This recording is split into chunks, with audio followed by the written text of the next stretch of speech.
l'émir Abdelkadir el-Jazairi, le livre des haltes, tome 5, halte 165.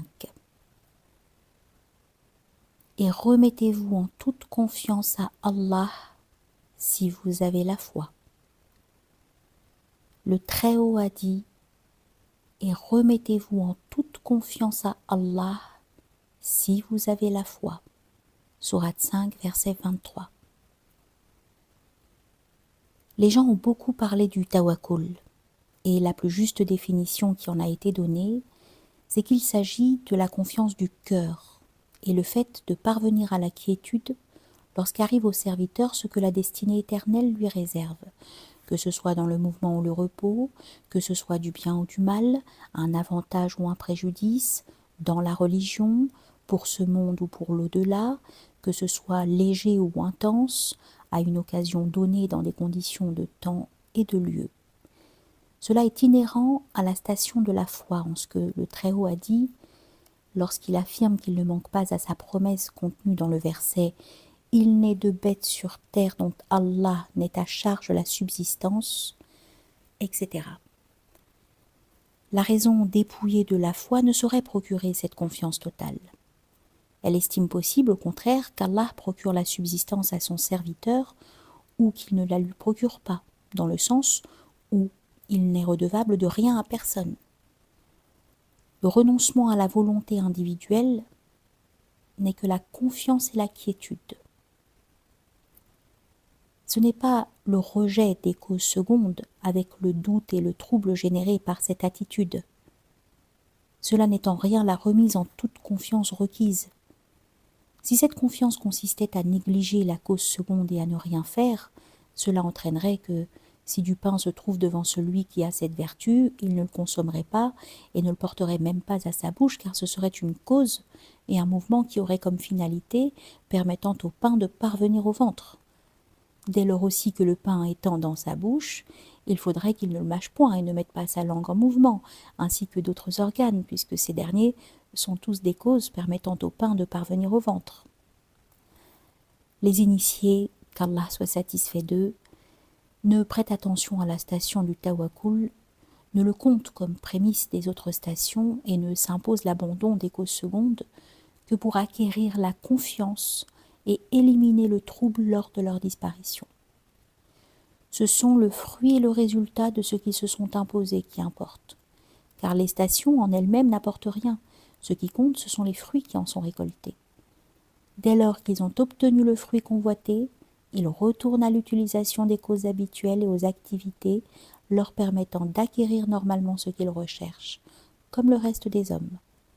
Alors ils demandent de la meilleure des manières, et s'ils n'obtiennent pas ce qu'ils cherchent, ils disent « Si Allah l'avait voulu, c'eût été ». Ne parle d'abandon des causes secondes que celui qui est sous l'emprise d'un état spirituel ou quelqu'un ignorant la voie spirituelle et la tradition prophétique. Celui qui renonce à la cause seconde alors qu'il peut l'utiliser fait la faute de laisser de côté la sagesse divine en niant l'un des attributs de Dieu. Quiconque peut voir l'intérieur du connaissant le trouve comme une montagne immobile, solide, indestructible. Il n'observe jamais les causes secondes et ne les prend pas en considération. Par contre, quant à son extérieur, on le voit comme l'oiseau volant d'une branche à l'autre, d'un arbre à l'autre.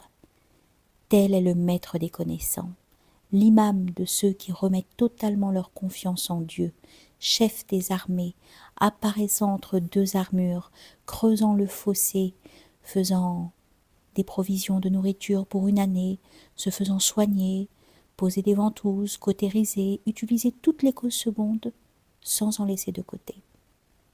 En ce sens, le Très-Haut a dit « Nous n'avons pas envoyé avant toi d'envoyé qui n'ait mangé de la nourriture et déambulé dans les marchés pour y vendre ou y acheter. Nous avons déjà envoyé des messagers avant toi et leur avons donné des épouses et une descendance. Fait exception celui que Dieu a placé dans la station d'un dénuement total l'empêchant de recourir aux causes secondes, dans le sens où il lui en empêche l'accès malgré ses efforts. C'est un parfait, bien qu'il abandonne les causes secondes. On peut dire la même chose du détachement, que beaucoup de gens de la voie ne se représentent pas selon sa vraie nature. Il consiste uniquement à détourner le cœur de tout désir autre que le désir de Dieu, et de tout ce qui ne rapproche pas de lui. Si cela fait partie de son lot décrété, cela lui échouera bon gré mal gré, et il ne pourra le repousser, même s'il demandait l'aide de tous les habitants de la terre et des cieux. Mais si cela ne lui est pas destiné, en quoi pourrait-il y renoncer? Pourrait-il renoncer au lot échu à une tierce personne? Ce qui est destiné à être mâché par ta bouche sera inéluctablement mâché par elle. Lorsque je reçus l'inspiration de cette halte, j'hésitais à la mettre par écrit, en me disant qu'en cela, il n'y avait pas grande utilité pour mes frères. Quelque temps après, il advint qu'on me présenta à manger en dehors des conditions habituelles de temps et de lieu, alors qu'auparavant j'étais fermement décidée à ne rien manger. Mais lorsque la nourriture m'a été présentée, me vint la certitude que cela m'était destiné, par un concours de circonstances qui m'en donna la preuve. Je me dis, Allah a raison, et moi, j'ai tort. Je mis donc cette halte par écrit, sachant que cela faisait partie de mon éducation spirituelle.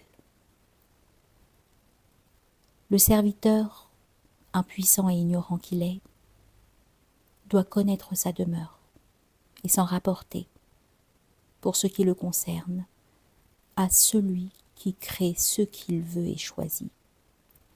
Il doit renoncer à gouverner et à choisir avec lui.